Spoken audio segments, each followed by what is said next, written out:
By the dawn light, you'd think peace was rising over the Rio Grande River. But peace doesn't live here. By full morning light, you get a better glimpse of the rugged life in Mexico.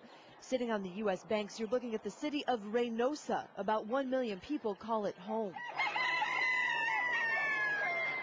And every day, you can be sure smugglers and their drugs make their way through the city streets, sit in this line, ready to make their move into the States and into your neighbors' homes. I did not anticipate when I went to Guadalajara that the problem was so severe. DEA agent Michael Chavarria spent 4 years in Mexico. It was significant and alarming. And most of his time was spent trying to bust meth labs, but not the kind you're used to seeing. These are organized drug trafficking organizations that operate at a sophisticated level. Cartels operating super labs, producing hundreds of pounds of the drug daily. He says more and more are even taking the extra step to make ice, the purest and most expensive form of meth. It's lucrative. It's easy and quick to produce, and cash is in hand. From the time it's produced is in hand within a 2-week period.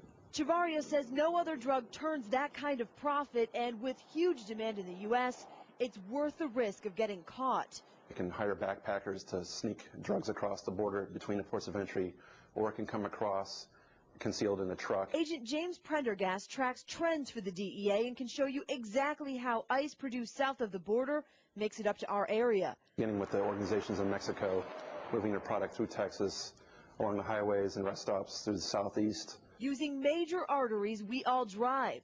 Most of the upstate's ice, DEA intelligence shows, comes through Atlanta.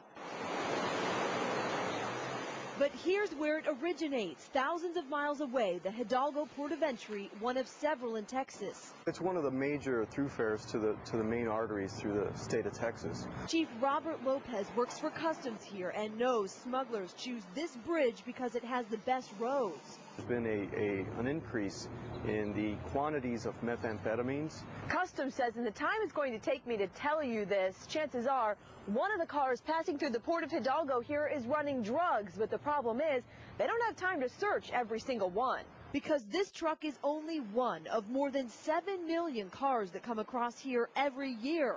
So they rely on dozens of agents using extensive training to guard the best they can. Do a lot behind the scenes to try and stop the smuggler from getting through here.